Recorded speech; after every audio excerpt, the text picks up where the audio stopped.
अगर मैं बदतमीज हूँ तो फूफी मुझसे बड़ी बदतमीज। ज्यादा जुबान चलने लगी है तुम्हारी।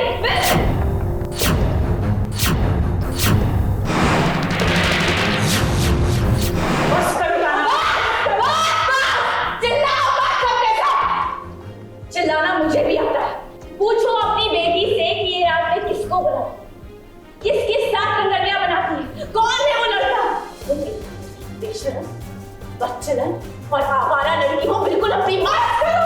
शर्म आनी चाहिए तुम्हें। अच्छा, इसे करते हुए शर्म ना आए और मुझे बोलते हुए शर्म आनी चाहिए। फूलों का तारों का सबका कहना है कि एक हजारों में इबादत बहना है। ऐसा हम नहीं बल्कि आज मन्नत कह रही होगी, क्योंकि कायनात ने जब अपनी भतीजी मन्नत को थप्पड़ जड़ना चाहा तब उसे कोई और नहीं बल्कि इबादत ने बचाया। कायनात, फूफी और मन्नत के बीच लफ्जों की जंग शुरू थी और जब बात सही और गलत की होती है ना, तब मन्नत चुप रहने वालों में से नहीं है। उसके सामने कोई भी हो, जो गलत है वो गलत और वो गलत के लिए आवाज जरूर उठाती है। दोनों के बीच बातें इतनी बढ़ जाती है कि कायनात मन्नत पर हाथ उठा लेती है। फिर क्या, मन्नत का सारा गुस्सा इबादत पर निकल जाता है। हिम्मत कैसे हुई तुम्हारी? मेरी बेटी का हाथ पकड़ोगी तो? दिन में तो ये सिर्फ और सिर्फ मन्नत के साथ रहती है, तो इसके अरमान तो पूरे होते ही नहीं होंगे ना। इसीलिए रात में अपने आशिक को बुलाकर अपने सारे अरमान पूरे करती है, अपनी सारी हसरतें पूरी करती है। पूछो अपनी बेटी से, बताओ ना अपनी माँ को कि कौन है वो लड़का। क्यों चल रहा उससे ना? सब कुछ बर्दाश्त कर सकती हूँ पर अपनी अम्मी की आंखों में आंसू बर्दाश्त नहीं कर सकती। ये बिहेवियर तो मैं भी बर्दाश्त नहीं कर सकती। आप कौन होती है मेरी बहन के कैरेक्टर पर उंगली उठाने वाली, मेरी अम्मी को बुरा भला कहने वाली? मैं इसको बचाऊंगी, ये मुझे बचाएगी, फिर हम सबसे लड़ेंगे। यही हमारा फिलहाल का स्टैंड है। और दूसरे से करते हैं प्यार हम।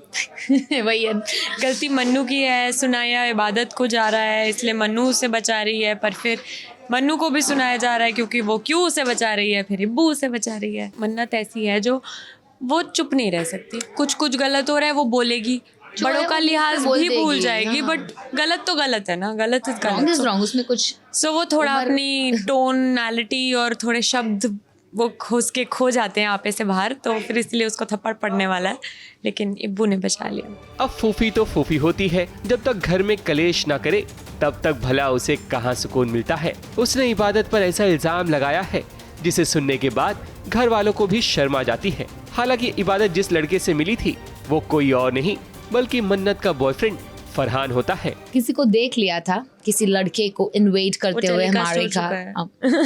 फरहान को देख लिया था, जो कि हमारे मन्नू का बॉयफ्रेंड है, जो मुझे हरगिज नहीं पसंद है, बिल्कुल नहीं पसंद है। तो पूपी को लगा कि, जैसे सुभान को लगा कि वो इबादत का बॉयफ्रेंड है, तो ऑब्वियसली पूपी ये मौका तो नहीं छोड़ेगी इबादत को बेइज्जत करने का। सबके सामने तुम्हारी अम्मी की बेइज्जती हो रही है और तुम चुपचाप खड़े हुए देख रहे हो। अगर मैं तुम्हारी जगह होती ना तो सबकी अकल ठिकाने लगा देती। ये सारी बातें सुनकर सुभान भी अपनी माँ का साथ नहीं देता। तो अपनी अम्मी पे इल्जाम लगा रहे हो, वो भी सबके सामने।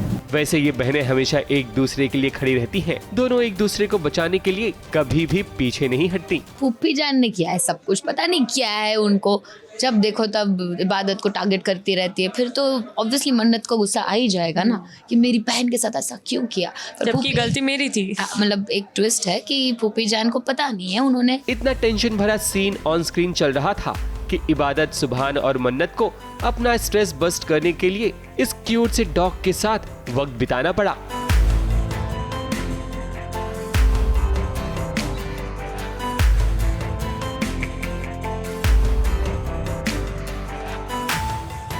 वैसे कहानी में अभी तो और ड्रामा आने वाला है, क्योंकि शो रब से है दुआ का ये इतिहास रहा है कि यहाँ एंटरटेनमेंट पे कोई कमी नहीं रहती।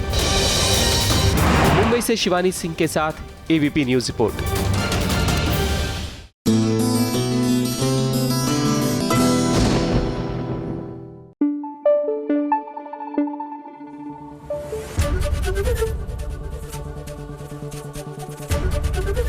एबीपी न्यूज आपको रखे आगे।